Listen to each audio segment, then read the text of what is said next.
Hello అందరికీ welcome to our YouTube channel. So ఈరోజు ప్రతి ఒక్కరికి పేరు పేరున నవరాత్రి శుభాకాంక్షలు అందరికీ. సో మా ఊళ్ళో అయితే ఈరోజు దుర్గామాతను పెట్టడం జరిగింది. పూజ అయితే కంప్లీట్ అయిపోయింది. అలాగే మా ఊళ్ళో ఇప్పుడు అన్నదానం కూడా పెట్టారు. ఇప్పుడే కంప్లీట్ చేసుకొని వచ్చినాము. సో ఈరోజు ఫస్ట్ డే అన్నమాట. సో ప్రతి ఒక్కరికి నవరాత్రులు శుభాకాంక్షలు. అలాగే ఇంకో విషయం ఏంటంటే ప్రతి ఒక్కరు వీడియోకి లైక్ చేయండి. అలాగే ఛానల్ మాత్రం తప్పకుండా సబ్స్క్రైబ్ చేసుకోండి. సో ఇలాగే ఇందుమతి అఫీషియల్ ఛానల్ని సపోర్ట్ చేస్తూ ఉండండి. Thank you. సో వీడియో మొత్తం కంప్లీట్ చేసేయండి. ఇప్పుడు ఓం పూజానాపు దేవత నైవేద్యాంచ కరిష్యే నమః.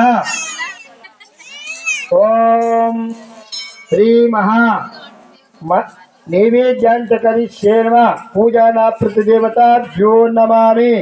ఓం ఆప్యాయ స్వాహ, ఓం ఉదరాయ స్వాహ, ఓం ప్రసాదతం నైవేద్యాంచ కరిష్యే నమః.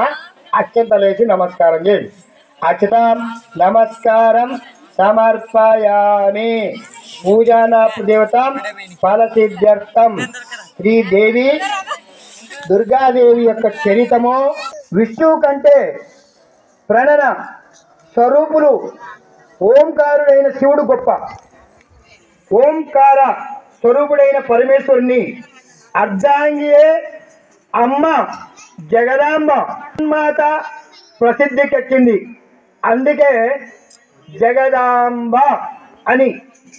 అమ్మల గన్నయమ్మ ముగురమ్ముల మూలపుటమ్మ తప్పు అని ఎందరు వాసిన ఆయన వినలేదు. అంతటి ఉపద్రవము నుండి బ్రహ్మను కాపాడాలని మిగిలిన దేవాదులందరూ కైలాసానికి పోయి భక్తవ శంకరి దుర్గాదేవి మంగళమణి మంగళమణి మంగళమనరే మాయమ్మ దుర్గమ్మకు మంగళమనరే. పరవశమై భక్తితో పాడితిమి మంగళారతులు నీపైన పరివశించి మేము బ్రోహుము. పరమదయానిధి పరమేశ్వరి మంగళమణి